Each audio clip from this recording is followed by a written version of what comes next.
నమస్తే, welcome to BCN news. నా పేరు మానస. ముందుగా ముఖ్యాంశాలు. శ్రీకాకుళం రాజమండ్రి ఘటనలపై సీఎం చంద్రబాబు ఉన్నత స్థాయి సమీక్ష. బాధ్యులపై కఠిన చర్యలు తీసుకోవాలని అధికారులను ఆదేశించిన ముఖ్యమంత్రి. పరిశ్రమలు, ఎంఎస్ఎంఈల ఏర్పాటుతో ఎస్సీ ఎస్టీలకు అత్యంత ప్రాధాన్యమిస్తున్నామన్న మంత్రి టీజీ భరత్. గత ప్రభుత్వం కంటే మిన్నగా ప్రోత్సాహకాలు అందిస్తున్నట్లు వెల్లడి. వైసీపీ లీగల్ టీం సభ్యులతో సమావేశమైన మాజీ మంత్రి అంబటి రాంబాబు. తన ఇల్లు, ఆఫీసుపై జరిగిన దాడి ఘటనపై న్యాయ పోరాటం చేస్తామని స్పష్టం. శిక్షణ పూర్తి చేసుకున్న గ్రూప్ 1, గ్రూప్ 2 అధికారులతో తెలంగాణ సీఎం రేవంత్ రెడ్డి భేటీ. నియామకాలను అడ్డుకునేందుకు జరిగిన కుట్రలను ఛేదించామని వెల్లడి. శ్రీకాకుళం పట్టణంలో కలుషిత త్రాగునీరు కారణంగా డయేరియా ప్రబలడం, రాజమండ్రిలో కల్తీపాల వల్ల పలువురు ప్రాణాలు కోల్పోవడం వంటి తీవ్రమైన ఘటనలపై ముఖ్యమంత్రి చంద్రబాబు ఉన్నత స్థాయి సమీక్ష నిర్వహించారు. అసెంబ్లీలోని తన ఛాంబర్లో మున్సిపల్, వైద్యారోగ్య శాఖల ఉన్నతాధికారులతో ఆయన సమావేశమయ్యారు. ఈ 2 విషాద ఘటనల్లో ప్రజల ప్రాణాలు పోవడానికి కారణమైన వారిపై కఠిన చర్యలు తీసుకోవాలని, ఏమాత్రం ఉపేక్షించవద్దని అధికారులను తీవ్రంగా హెచ్చరించారు. భవిష్యత్తులో ఇలాంటివి పునరావృతం కాకుండా చూడటమే ప్రభుత్వ ప్రధాన కర్తవ్యం కావాలని స్పష్టం చేశారు. ఎస్సీ ఎస్టీలకు సబ్సిడీ రూపంలో వివిధ కేటగిరీల్లో 2,000 కోట్లు అందించామని, ఎంఎస్ఎంఈలకు 270 కోట్లు ఇచ్చామని పరిశ్రమల శాఖ మంత్రి టీజీ భరత్ వెల్లడించారు. గత ప్రభుత్వం 5 ఏళ్లలో 2,000 కోట్లు ఇవ్వగా, కూటమి ప్రభుత్వం 20 నెలల్లోనే ఈ మేరకు ఇచ్చామని, రాబోయే 3 ఏళ్లలో మరింత సబ్సిడీ ఇస్తామని అన్నారు. రాష్ట్రంలో ఎస్సీ ఎస్టీ పారిశ్రామికవేత్తలకు మరిన్ని అవకాశాలు కల్పించాలని, నూతన పారిశ్రామిక విధానంలో వారికి కల్పించిన అవకాశాలను తెలియజేయాలని ఎమ్మెల్యేలు ఐతాబత్తుల ఆనందరావు, విజయచంద్ర, కొండ్రుమురళి అడిగిన ప్రశ్నలకు మంత్రి బదులిచ్చారు. రాష్ట్రంలో వివిధ స్థాయిల్లో ఎస్సీ ఎస్టీ పారిశ్రామికవేత్తలు 1,274 కోట్ల పెట్టుబడులు పెట్టేందుకు అవకాశం కల్పించామని తెలియజేశారు. మొత్తం 51 ప్రాంతాల్లో పరిశ్రమలు పెడుతున్నారని, 17,000 మందికి ఉద్యోగాలు వస్తాయని వెల్లడించారు. 19-24లో ల్యాండ్ అలాట్మెంట్స్ మొత్తం 5 yearsకి ఎస్సీ ఎస్టీలకు ఇచ్చిండేది 1,005 అలాట్మెంట్స్ జరిగింది అధ్యక్ష. మనం లెస్ దెన్ 20 monthsలో 751 అలాట్మెంట్స్ ఇవ్వడం జరిగింది అధ్యక్ష ఎస్సీ ఎస్టీ ఎంటర్ప్రెన్యూర్స్కి. దాని ఎక్కర్స్లో తీసుకుంటే వాళ్ళు ఇచ్చిండేది 417, మనం ఇచ్చిండేది 268 మన గవర్నమెంట్ వచ్చిన తర్వాత అధ్యక్ష. మన సైడ్ నుంచి ఇన్వెస్ట్మెంట్ ప్రపోజ్ చేసిన ఎస్సీ ఎస్టీలకు వాళ్ళు ఇచ్చిన డిపిఆర్స్ ప్రకారం 1,274 crores ఇన్వెస్ట్మెంట్ చేయబోతున్నారు ఇన్ 751 లొకేషన్స్. దాని ఎంప్లాయ్మెంట్ జనరేషన్ వచ్చి దగ్గర 17,000 మందికి జాబ్ జనరేషన్ రాబోతోంది అధ్యక్ష. మనకు ఈ ఏదైతే రిబేట్ ఇచ్చామో దాదాపు 37 కోట్లు ఆల్రెడీ ఈ ల్యాండ్కి సంబంధించిన రిబేట్ ఇవ్వడం జరిగింది అధ్యక్ష. సభ్యులు కోరినట్లు ల్యాండ్లోకి సంబంధించింది 25 lakhs క్యాప్ ఉండేది 50 lakhs పెంచమని చెప్పి రిక్వెస్ట్ చేశారు. అది పర్స్యూ చేస్తాం అధ్యక్ష. But in comparison to general category మనది ఎవ్రీ పర్సెంటేజ్లో 20% ప్లస్ మనది ఎక్కువనే ఉంది అధ్యక్ష అన్ని కేటగిరీస్లో. సో ఎస్సీ ఎస్టీ ఎంటర్ప్రెన్యూర్స్కి సంబంధించింది వీఆర్ గివింగ్ అట్మోస్ట్ ప్రయారిటీ. నేను వచ్చిన తర్వాత, మన గవర్నమెంట్ వచ్చిన తర్వాత ఫస్ట్ ఫ్యూ ఫైల్స్లో సంతకం పెట్టిన దాంట్లో ఎక్స్టెన్షన్ ఆఫ్ టైం కూడా మనం ఇవ్వడం జరిగింది అధ్యక్ష. వితౌట్ పెనాల్టీకి ఎస్సీ ఎస్టీల ఎంటర్ప్రెన్యూర్స్కి కూడా మనం పెనాల్టీ లేకుండా ఇవ్వడం జరిగింది ఎక్స్టెన్షన్ ఆఫ్ టైం. జనరల్గా వాళ్ళు ఆ టైంలో కంప్లీట్ చేయకపోతే పెనాల్టీస్ అనేది ఇంకర్ అవుతుంది. అది ఇమీడియట్గా వచ్చిన తర్వాత ఎస్సీ ఎస్టీలకు కూడా ఇవ్వడం జరిగింది అధ్యక్ష ఎక్స్టెన్షన్ ఆఫ్ టైం. అదే కాకుండా సబ్సిడీస్ చెప్పారు అధ్యక్ష.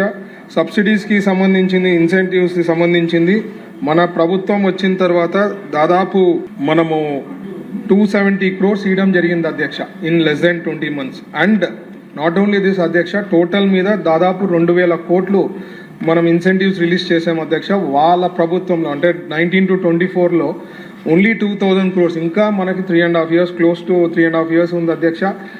ఆ ఇన్సెంటివ్స్ విషయంలో ముఖ్యమంత్రి గారు we have to take in to account of escrow account mechanism తీసుకొని రావాలా, ఒక లా చట్టం తేవాలనుకుంటున్నారు. డైరెక్ట్గా వాళ్ళ అకౌంట్స్లో పడేలాక, అంటే ఎవరు ఇంటర్ఫిరెన్స్ లేకుండా ఒకవేళ క్లియర్ అయిందంటే అకౌంట్స్లో డైరెక్ట్గా రిఫ్లెక్ట్ అయ్యేలాక ప్లాన్ చేసాం అధ్యక్ష.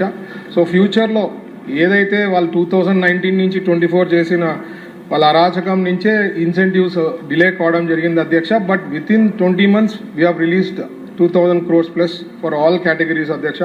అదే మీరు 14 to 19లో తీసుకుంటే దాదాపు 3,800 to 4,000 crores రిలీజ్ చేయగలిగినాం అధ్యక్ష 14 to 19లో. మీరు మెంటరింగ్ గురించి అడిగారు అధ్యక్ష. మనం RTIH నుంచి ఏదైనా ప్రోడక్ట్స్ స్టార్టప్ కంపెనీస్ కోసం చేసిండే దానికోసం RTIH మీకు రతన్ టాటా ఇన్నోవేషన్ హబ్ పెట్టడం జరిగింది. అక్కడ కూడా ప్రోత్సాహం అనేది ఉంటుంది అధ్యక్ష. సో వాళ్ళు తీసుకొని వస్తే అక్కడ వర్కౌట్ చేస్తాం. టెండరింగ్కి సంబంధించింది పర్సంటేజ్ రిజర్వేషన్ లెక్క చేయమని చెప్పారు అధ్యక్ష. ఆల్రెడీ 4% SC/STలకి దాంట్లో టెండరింగ్ సంబంధించింది ఉంది అధ్యక్ష. ఒకసారి రివ్యూ చేసి ఇంకేమన్నా పాసిబిలిటీస్ ఉందంటే అవి కూడా చూస్తాం అధ్యక్ష. సెంట్రల్ గవర్నమెంట్ స్కీమ్స్ అన్ని యూటిలైజ్ చేసుకోవాలని చెప్పారు. దానికి తగ్గట్టుగా అందుకనే ఒక 100 crore కార్పస్ ఫండ్ క్రియేట్ చేయబోతున్నాం. దాంట్లో దాదాపు 5,000 MSMEస్కి హెల్ప్ అయ్యేదానికి ఛాన్సెస్ ఉంది అధ్యక్ష. So we're taking utmost care and giving the best possibility for SC/STs అధ్యక్ష. సో సభ్యులు చెప్పిండేది ఇంకేమన్నా సలహాలు ఉంటే కూడా will work out and do the needful అధ్యక్ష. Thank you. మాజీ మంత్రి Ambati Rambabu party legal team సభ్యులతో సమావేశమయ్యారు. గుంటూరు నగరంలో తన ఇల్లు ఆఫీస్పై జరిగిన దాడి వ్యవహారంలో న్యాయపరంగా ఎలా ముందుకు వెళ్లాలనే అంశంపై చర్చించినట్లు ఆయన తెలియజేశారు.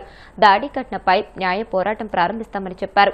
వైసీపీ లీగల్ సెల్ నేత పొన్నవోలు సుధాకర్ రెడ్డి మాట్లాడుతూ అంబటి రాంబాబు ఇంటిపై జరిగిన దహనకాండ దుర్మార్గమని వ్యాఖ్యానించారు. రాజ్యాంగ స్ఫూర్తిని లెక్క చేయకుండా దాడులు జరిగాయని ఆరోపించారు. అంబటి రాంబాబు అరెస్టు విషయంలో హైకోర్టు ఆదేశాలు ఉన్నప్పటికీ పోలీసులు సరైన విధానాలు పాటించలేదని ఆయన విమర్శించారు. అంబటి రాంబాబును కస్టోడియల్ టార్చర్కు గురిచేశారని బాధ్యులపై చర్యలు తీసుకోవాలని కోర్టును కోరనున్నట్లు తెలియజేశారు. మేము లీగల్గా ప్రొసీడ్ కాబోతున్నాం. ఆ విషయాలను మరి మా సుధాకర్ రెడ్డి గారు నాకు జనరల్ సెక్రటరీ కన్నా ఇంతకుముందు లీగల్గా ఆయన అన్ని కేసులు నా 3 కేసులు కూడా ఆయనే ఇక్కడ చూశారు, ఆయనే ఆర్గ్యూ చేశారు చాలా బ్యూటిఫుల్గా. నేను ఒక మాట అయితే చాలా సంతోషంగా చెప్పగలుగుతాను. YSR Congress party legal team చాలా స్ట్రాంగ్గా ఉంది. సరే ఒకసారి బెయిల్ వస్తే ఒకసారి bail, that is a different cases. నేను 18 రోజుల్లో బయటకు వచ్చా. నేను 18 మాసాలు ఉండడానికి కూడా సిద్ధపడి వెళ్ళా. అయినా 18 రోజుల్లో బయటకు తీసుకొచ్చే కార్యక్రమం చేశారు. వారిని భవిష్యత్తులో కూడా ఈ సంఘటన మీద అనేకమైనటువంటి పిటిషన్స్ కేసులు వేసి చట్ట ప్రకారంగా పోలీసుల మీద మా మీద దాడి చేసిన వారి మీద అందరి మీద యాక్షన్ తీసుకునే విధంగా పోరాటానికి సిద్ధమవుతున్నామని ఈ సందర్భంగా తెలియపరుస్తున్నాను. తర్వాత మిత్రులు మాట్లాడుతున్నారు. వైఎస్ఆర్ కాంగ్రెస్ పార్టీ మా అధినాయకుడు జగన్మోహన్ రెడ్డికి పాదాభివందనం చేస్తున్నాం. వారి ఆదేశంతో వారి ఉపదేశంతో వైఎస్ఆర్ కాంగ్రెస్ పార్టీ మా నాయకుడైనటువంటి అంబటి రాంబాబు గారి వెనక మమ్మల్ని కార్యోన్ముఖులు చేసి ప్రతి గంటకి మానిటర్ చేస్తున్నటువంటి జగన్మోహన్ రెడ్డి గారు ఒక కార్యకర్తకి జరిగినా కూడా ఇదే విధంగా ఆయన రాంబాబు విషయంలో నన్ను సుదర్శన్ పిలిచి ఎన్ని రోజులు ఎన్ని గంటల్లో బయటకు తీసుకొస్తారు రాంబాబు అడిగినటువంటి గొప్ప పని జగన్మోహన్ రెడ్డి గారు.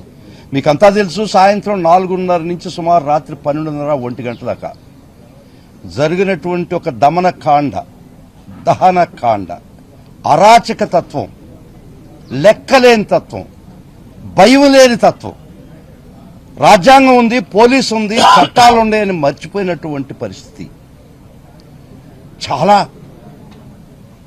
దురదృష్టకరమైనటువంటి విషయం. అది గతం జరిగిపోయింది. కానీ ఈరోజు YSR Congress party legal team సంఘటితమై ఏకోన్ముఖమై ఒక పోరాట సైనికులాలు చేసినటువంటి లీగల్ టీం ప్రతి ఒక్క సభ్యునికి ప్రతి ఒక్క మెంబర్కి అందరూ ఇట్స్ ఎ కలెక్టివ్ వర్క్. నేనొక్కడి మటుకు కాదు. దానిలో ముఖ్య పాత్ర వహించినటువంటి సుదర్శన్ రెడ్డి గారు, కృష్ణారెడ్డి గారు, భగవాన్ గారు, సూరిబాబు గారు, కొర పేర్లుంటే మర్చి క్షమించండి. ప్రతి ఒక్కరి రెక్కల కష్టం, ప్రతి ఒక్కరి స్వేదం, వాళ్ళ రక్తం దారబోసి ఈరోజు వైఎస్ఆర్ కాంగ్రెస్ పార్టీ మా నాయకుడైనటువంటి అంబటి రాంబాబు గారిని మేము చేతనైనంత వరకు రక్షించుకున్నామంటే అది వారి గొప్పతనం. It was a collective effort. అందరూ కలిసి చేసినటువంటి కార్యం ఇది. ఏ ఒక్కరూ రెస్పాన్సిబిలిటీ తీసుకోలేదు. అన్న నా మీద ప్రేమతో ఆ మాట అన్నాడేమో. It is not me alone. It is each and every member of the YSR Congress party legal team contributed to the interest of the party leaders. తర్వాత ఇక్కడ జరిగినటువంటి దారుణాలు ఒక్కొక్కటి చెప్తాను. రాంబాబు గారిని అరెస్ట్ చేసిన తర్వాత ఆ అఫెన్సెస్ అన్ని 3 సంవత్సరాలు 2 సంవత్సరాలు పనిష్మెంట్ కలిగినటువంటి సెక్షన్స్. హైకోర్టు డైరెక్షన్ ఉండినా 7 సంవత్సరాల లోపల ఏ అఫెన్స్ ఉండినా కూడా వారిని రిమాండ్ చేయడానికి లేదు, రిమాండ్కి పంపడానికి లేదు. వారిని 35(3) ఆర్ 41A ఇచ్చి పంపాలని చాలా స్పష్టంగా మన గౌరవ హైకోర్టు ఇచ్చినటువంటి సర్కులర్ని బేఖాతరు చేసి ఇమ్రాన్ ప్రతాప్ గడి అనే సుప్రీంకోర్టు జడ్జిమెంట్లో కూడా ఇట్లా చేయడానికి లేదు, మీరు ఖచ్చితంగా ఫాలో కావాల్సిందే 35(3) ఆర్ 41A. రిమాండ్ చేయడానికి హక్కు లేదు, అధికారం లేదని చాలా స్పష్టంగా చెప్పినా కూడా. రాజమహేంద్రవరం కల్తీపాలు ఘటనపై సీఎం చంద్రబాబు ఆరా తీశారు. ఆసుపత్రిలో బాధితుల పరిస్థితి, వారికి అందుతున్న వైద్య సేవలపై అడిగి తెలుసుకున్నారు. అమరావతి నుంచి వీడియో కాన్ఫరెన్స్ లో కల్తీపాలపై సమీక్షించారు. బాధితులకు అన్ని విధాలా అండగా ఉండాలని అధికారులను ఆదేశించారు. ప్రజల ప్రాణాలు కాపాడే విధంగా అత్యుత్తమ వైద్య సేవలు అందించాలని, స్పెషలిస్టులను అందుబాటులో ఉంచి నిరంతరం పర్యవేక్షించాలని అన్నారు. జిల్లా కలెక్టర్ కీర్తి చేకూరి బాధితుల పరిస్థితిని సీఎంకు వివరించారు. ఈ సమీక్షలో ఎమ్మెల్యే ఆదిరెడ్డి వాసు, రూడా చైర్మన్ బొడ్డు వెంకటరమణ చౌదరి అధికారులు పాల్గొన్నారు. ఇప్పుడు కాసేపు ప్రకటనలు.